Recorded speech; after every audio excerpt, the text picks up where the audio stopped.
dans ce sommaire, on va se présenter, vous dire la CAF, parce que la CAF, oui, c'est une institution. Comme l'a dit tout à l'heure M. Bello, nous sommes les cousins de la sécurité sociale. J'ai bien aimé. Hein. C'est la même famille. Vous aurez l'occasion de le découvrir. Et on prendra donc en point 2 les conditions générales d'ouverture de droit. Ça aussi, c'est intéressant parce que oui, il y a des conditions. Et je fais déjà un petit retour sur les premiers échanges qu'on a eus avec l'ensemble des participants à ce salon, qui étaient étonnés de pouvoir prétendre à la CAF parce qu'on est travailleurs indépendants. Oui, les travailleurs indépendants peuvent prétendre à la CAF. Et je suis où je deviens parent. Là aussi, c'est une étape dans la situation, c'est-à-dire une vie de famille, elle évolue. Quels sont les droits auxquels je peux prétendre lorsque je deviens parent?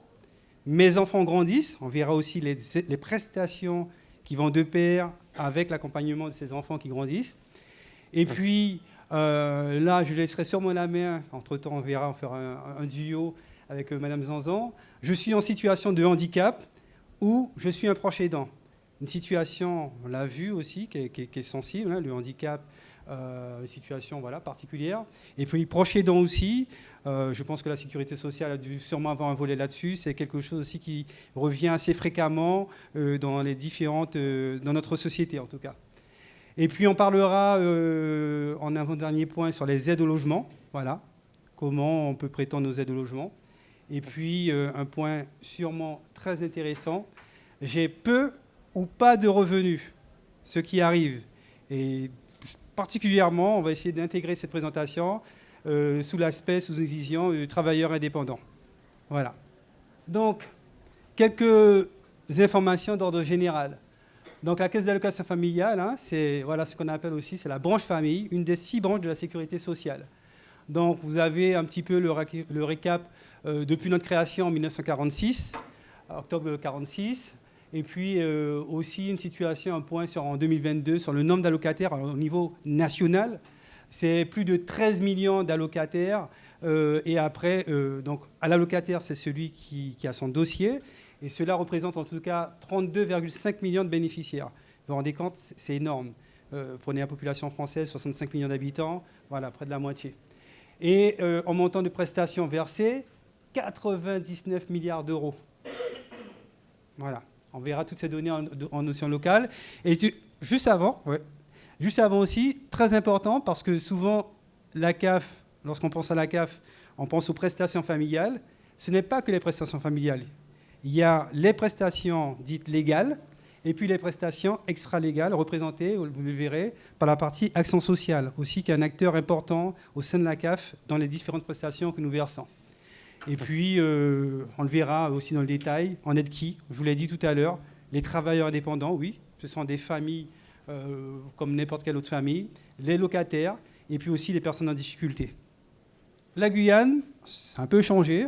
C'est 141 allocataires. On ne va pas se comparer à la sécurité sociale. C'est une bien plus grosse machine. Salariés. J'ai dit quoi?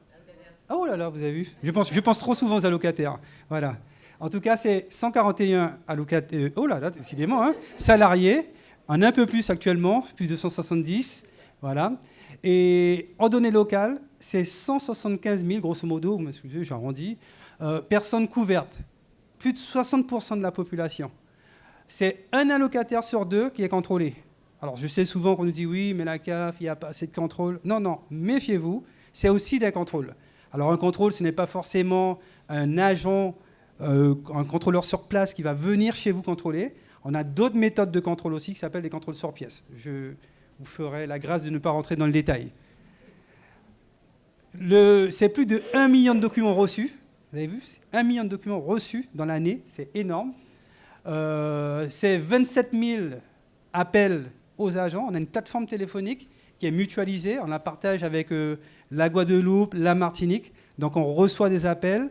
On élargit notre créneau d'appels. Ça nous permet d'être plus disponible. On ne va pas rentrer non plus dans le débat, parce que si je vous laisse la main, je pense que vous aurez beaucoup de choses à dire.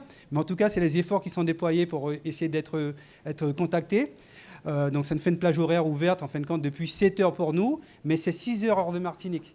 Voilà, donc c'est quand même un créneau assez intéressant.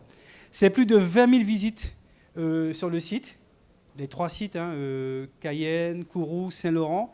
Et puis lorsqu'aussi on se déplace aussi en commune, C'est plus de 30 000 rendez-vous, la possibilité de prendre aussi les rendez-vous sur le CAF.fr. C'est intéressant, ça permet vraiment d'avoir un accueil qu'on peut préparer. C'est le site internet dont je vous ai parlé aussi, le CAF.fr. Plus d'1 million de visites sur ce site, CAF.fr. Alors c'est un site qu'on peut visiter parce qu'il donne des renseignements, mais on peut aussi faire pas mal de demandes. Les téléprocédures, beaucoup de demandes sont dématérialisées. Et c'est une dynamique qui s'est développée énormément en plus depuis la crise Covid, et ça nous permet justement d'avoir des dossiers qui sont traités un peu plus rapidement. Vous avez vu, je parle avec beaucoup de précautions. C'est plus de 3000 solutions de garde, ça aussi. Donc on est sur la partie extra-légale, je vous l'avais dit, la partie, le travail effectué par nos collègues de l'action sociale, parce que la CAF, ce n'est pas aussi que des prestations, c'est aussi l'accompagnement des porteurs de projets pour ouvrir des crèches, ouvrir des places. Vous le savez, sur le territoire, on a besoin de crèches. Donc s'il y a des porteurs de projets, n'hésitez pas à vous manifester, on pourrait prendre les contacts. C'est aussi, et là en termes, rappelez-vous, on avait parlé de 99 milliards au niveau national, mais au niveau local, c'est quand même 650 millions d'euros. Donc vous comprenez que nous sommes aussi un acteur très important dans l'économie guyanaise. Et puis, il faut faire le parallèle. Je vous ai parlé des personnes couvertes, c'est 174, mais d'ailleurs, ce n'est pas 174 bénéficiaires. C'est-à-dire, là, on parle de familles. Donc on est à peu près de plus de 60 000 bénéficiaires, ce qu'on appelle dans le jargon local allocataires.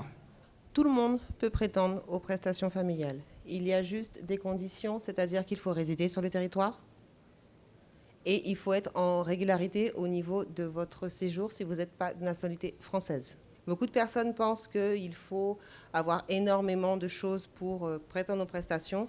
Non, il faut juste résider sur le territoire et être en règle. Après, les prestations sont souvent à critères de ressources. Donc, vos prestations vont dépendre de votre situation familiale, de votre situation professionnelle et de vos ressources. Mais dans les faits, il n'y a rien de compliqué à être allocataire. Alors, les conditions liées à la charge d'enfant. C'est pareil, beaucoup de personnes pensent que pour avoir droit aux prestations familiales pour un enfant, il faut que ce soit son enfant. Pas nécessairement, ça peut être un enfant que vous avez recueilli, ça peut être un petit enfant, ça peut être un cousin, ça peut être un voisin. À partir du moment où légalement vous avez cet enfant à charge, c'est-à-dire qu'il vit avec vous et que vous subvenez à ses besoins, vous pouvez avoir droit aux prestations pour cet enfant. Bien entendu, c'est pareil, il faut également que ces papiers soient à jour s'il n'est pas de nationalité française. C'est toujours pareil. La limite d'âge pour considérer un enfant à charge, c'est 21 ans. Pour l'aide au logement, 20 ans pour les prestations, les allocations familiales basiques, et 25 ans pour le RSA et la prime d'activité. Alors la PAJE, c'est la prestation d'accueil du jeune enfant. C'est pour toute personne qui accueille un enfant. Comme son nom l'indique, la PAJE est composée donc de plusieurs prestations, la prime à la naissance ou la prime à l'adoption. Ça dépend si vous avez un enfant ou si vous l'adoptez. Vous avez l'allocation de base de la PAJE, c'est-à-dire l'allocation qui est censée vous aider à vous occuper de cet enfant entre 0 et 3 ans. Vous avez la prestation partagée d'éducation de l'enfant. Alors, on appelle ça dans le jargon la prépareux. Là, c'est lorsque vous avez un papa ou une maman qui s'arrête de travailler pour s'occuper de son enfant. En général, on appelle ça communément le congé parental. Vous pouvez aussi le partager, c'est pour ça qu'on appelle ça prestation partagée, parce qu'on peut faire moitié papa, moitié maman, ou moitié maman, moitié papa, enfin vous avez compris. Et vous avez également le complément libre choix de mode de garde, c'est lorsque vous faites garder votre enfant. Bien entendu, pour avoir droit à cette prestation, il faut avoir une activité. Si vous ne travaillez pas et que vous voulez faire garder votre enfant et que vous nous demandez une aide, on va vous dire non, vous ne travaillez pas. Alors les conditions d'attribution, donc là l'allocation de base, comme je vous disais, c'est l'allocation pour tout enfant entre 0 et 3 ans. Il faut remplir les conditions que je vous ai dit au départ, c'est-à-dire résider sur le territoire et être en règle, avoir un enfant de moins de 3 ans, et vos ressources ne doivent pas dépasser le plafond en vigueur. Pourquoi on n'a pas précisé quel plafond ? Parce que le plafond va dépendre de votre situation familiale. Ça dépend si vous êtes seul, si vous êtes en couple, si vous avez 1, 2, 3, 4, etc. d'enfants. Donc je ne peux pas vous dire quel plafond il ne faut pas dépasser parce que le plafond dépend de votre situation. Après, on vous a mis le montant pour cette année, avril 2024, puisqu'il est revalorisé tous les ans. Donc ça, c'est le montant pour cette année. Le montant à taux plein, donc c'est 193,30 €, et à taux partiel, c'est 96,66 €. Pourquoi est-ce qu'il y a un taux partiel? Ça dépend de vos ressources. Si vos ressources sont, on va dire entre guillemets, trop élevées, mais pas suffisamment élevées pour que ce ne soit pas du tout accordé, vous avez un montant partiel. Pareil, je ne peux pas vous donner le plafond parce qu'il dépend toujours de votre situation. La prime à la naissance ou à l'adoption. Alors, la prime à la naissance, vous avez les conditions qui sont là. Alors, beaucoup de personnes oublient que pour avoir droit à la prime à la naissance, il faut déclarer sa grossesse à la CGSS. Souvent, les gens nous disent « Oui, mais moi, j'ai eu un bébé. » J'ai dit « Oui, mais la déclaration de grossesse, vous l'avez faite à la CGSS ?» Ben non. Et du coup, j'ai envie de leur dire « Mais quelle preuve, moi, j'ai que vous avez eu un bébé ?» Ils disent « Oui, mais j'ai l'acte de naissance. » Ok, mais malheureusement, la législation veut qu'il me faut le preuve de dépôt à la CGSS. Donc, surtout à ne pas oublier. Pareil, c'est toujours la même chose. Comme je vous dis, quasiment toutes nos prestations sont à critères de ressources. Donc, il y a un plafond à ne pas dépasser et quasiment chaque prestation a un plafond différent. Mes enfants grandissent. Donc, la page, c'était pour les enfants entre 0 et 3 ans. Là, ce sont les prestations pour après, entre 4 ans et jusqu'à 20 ans. Donc, ce qu'on appelle les allocations familiales. En général, tout le monde dit les allocations familiales pour parler en général, mais on a de vraies prestations qui s'appellent allocations familiales. Donc, c'est toujours la même chose. Vous avez les conditions à remplir et vous devez avoir un enfant âgé de moins de 20 ans à charge. Les allocations familiales donc, sont cumulées avec les autres prestations et c'est toujours pareil. Le montant dépend du nombre d'enfants que vous avez et de vos ressources. C'est toujours la même chose. Donc, c'est pour ça qu'il y a des montants qu'on ne peut pas vous donner parce qu'ils sont calculés selon votre situation. Le complément familial, c'est le même principe. La seule différence, c'est que c'est pour les enfants entre 3 et 5 ans si vous n'avez pas un enfant de moins de 3 ans en même temps. C'est un montant fixe. Et comme je vous disais, il n'est pas cumulable avec l'allocation de base de la PAJ. C'est-à-dire que si vous avez un enfant entre 0 et 3 ans, vous ne pouvez pas prétendre à la prestation pour un enfant entre 3 et 5 ans. Ensuite, l'ARS, on en a parlé il n'y a pas très longtemps, l'allocation de rentrée scolaire. Donc, c'est toujours pareil. Il faut assumer la charge d'un enfant, forcément. Il faut que celui-ci aille à l'école. Très important, parce que beaucoup de personnes disent « Oui, mais je n'ai pas reçu la rentrée scolaire. » Il est scolarisé? Non, il est à la maison. Je peux vous donner la rentrée scolaire s'il est à la maison. Oui, ça paraît bête, mais je vous assure qu'on les a eues, ces questions-là. Comme on vous dit, l'enfant instruit au sein de sa famille ne donne pas droit. Parce que beaucoup de personnes, enfin beaucoup, j'exagère, certaines personnes nous demandent, oui, pour l'instruction à domicile, est-ce qu'on a droit à l'ARS? Non, il faut aller à l'école. Sauf dérogation pour les personnes qui sont inscrites auprès du rectorat et qui ont l'habilitation à instruire à domicile. Après, vous avez les montants, toujours par rapport à l'âge de l'enfant, et comme d'habitude, c'est à critère de ressources. Alors, ça c'est une prestation un peu différente, c'est l'allocation de soutien familial. Alors, pour cette prestation-là, il faut être seul. Souvent, on dit maman, mais il y a des papas aussi, hein. Faut pas croire. En fait, c'est assurer la charge d'un enfant et être seul à s'en occuper et ne pas avoir d'aide de l'autre parent. Donc, c'est pour ça que je vous dis que ça peut être papa ou ça peut être maman. À partir du moment où on est seul avec son enfant et qu'on assume la charge seul et que l'autre ne nous aide pas, vous pouvez ouvrir droit à l'allocation de soutien familial. C'est pareil, lorsque vous avez également un jugement et que l'autre personne se soustrait à ses obligations, vous avez également un portail qui s'appelle la RIPA, qui est la suite de cette allocation-là pour vous aider à faire valoir vos droits et à récupérer la pension alimentaire qui vous est due. Alors, les aides personnalisées au logement. Alors, il y a beaucoup de choses, mais bon, je vais résumer. En fait, pour avoir droit aux aides au logement, il faut être soit locataire, soit propriétaire avec un... Comment on appelle ça? Un remboursement de prêt en cours, mais dans ce cadre-là, les conditions sont très, très, très restreintes.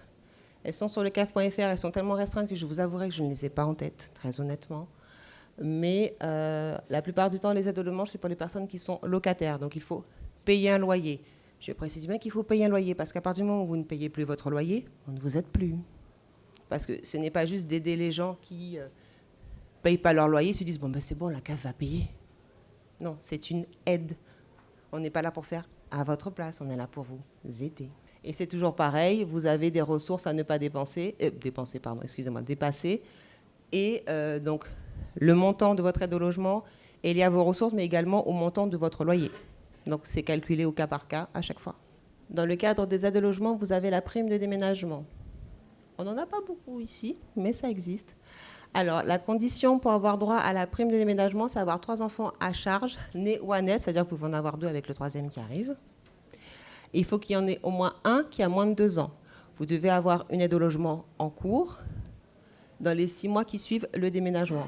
Ensuite, vous devez faire la demande et mettre vos factures, c'est-à-dire si vous avez utilisé une entreprise pour faire vos cartons ou une entreprise pour déménager vos affaires. Le montant, c'est pareil, c'est toujours la même chose. C'est lié à conditions de ressources. Il y a un montant à ne pas dépasser et c'est toujours lié à votre situation. Donc, c'est pour ça qu'il y a beaucoup de plafonds qu'on ne peut pas vous mettre parce que ça dépend toujours de vos ressources. Alors ça, c'est ce que M. Asselas vous disait tout à l'heure. Nous avons des prestations légales et nous avons ce qu'on appelle aussi les extra-légales. Ça, par exemple, c'est une prestation qui est faite par l'action sociale de la CAF. Donc, c'est le prêt à l'amélioration de l'habitat existant. Donc, c'est par exemple si vous avez votre logement et que vous voulez faire des travaux dans votre logement. Si vous avez une fenêtre à réparer, si vous devez améliorer votre éclairage, vous devez refaire l'électricité, vous avez toute une liste de travaux qui sont éligibles à ce prêt, donc qui sont énumérés là, mais ils sont également sur le caf.fr. Donc vous avez toute une liste de travaux que vous pouvez faire pour avoir droit au prêt à l'amélioration de l'habitat. Prêt équipement mobilier ménager, c'est la même chose que celui de tout à l'heure. Ce sont des aides pour les personnes qui viennent d'emménager, qui ont besoin d'aide pour acheter un frigo ou acheter un lit, pas pour acheter une télé. Non, je vous dis déjà. Parce que ce sont vraiment ce qu'on appelle les biens de première nécessité. Donc effectivement, un lit, un réfrigérateur, la télé, non. Ce prêt-là, par contre, est dans la limite de 2 500 € pour une première installation, donc c'est-à-dire la première fois que vous rentrez dans un logement, et dans la limite de 1 250 pour personnes qui ont déjà été dans un logement avant. Donc c'est plus avantageux quand c'est la première fois que vous rentrez dans votre logement et que vous voulez effectivement... Et effectivement, comme me disait madame tout à l'heure, c'est un prêt, bien entendu, et donc c'est remboursé sur les prestations. Alors, situation de handicap. Alors, ça, ce sont les prestations que nous avons pour les personnes atteintes de handicap. Donc, vous avez les enfants atteints de handicap. Je précise que nous ne faisons que verser ces prestations-là. Nous ne sommes pas les personnes qui décidons du taux de handicap ni du complément qu'il faut attribuer. C'est la MDPH qui décide. Nous, on reçoit juste la notification de la MDPH qui nous dit telle personne a tel taux de handicap, il faut lui verser tant. Alors, la JPP, c'est l'allocation journalière de présence parentale. C'est lorsque vous avez un enfant qui est en situation de handicap ou qui est malade et qui a besoin de vous à ses côtés et vous devez arrêter votre activité pour vous occuper de lui. On vous donne une aide financière qui vous permet de sortir un peu la tête de l'eau pendant que vous ne pouvez pas aller travailler, que vous devez vous occuper de votre enfant. L'allocation adulte handicapé, c'est le même principe que tout à l'heure pour l'allocation pour l'enfant handicapé. C'est la MDPH qui décide du taux, du montant et de la durée. Nous, on est juste verseurs. Alors, l'allocation journalière du proche aidant, c'est lorsque quelqu'un s'arrête de travailler pour aider un adulte. C'était le même principe que pour la JPP tout à l'heure. Là, c'était un enfant. Là, c'est pour un adulte. Le gros morceau. Alors, j'ai peu ou pas de revenus. Alors, la prime d'activité, c'est la condition pour avoir la prime d'activité, c'est avoir plus de 18 ans et exercer une activité professionnelle. Donc, les travailleurs indépendants peuvent également prétendre à la prime d'activité à partir du moment où vous avez des revenus. C'est une aide lorsque vous avez ce qu'on appelle des bas revenus. La différence avec le RSA, c'est lorsque vous n'en avez pas du tout. Et là, du coup, les travailleurs indépendants, souvent, quand ceux qu'on rencontre nous disent que souvent, quand ils débutent une activité, ils ne peuvent pas tout de suite se payer.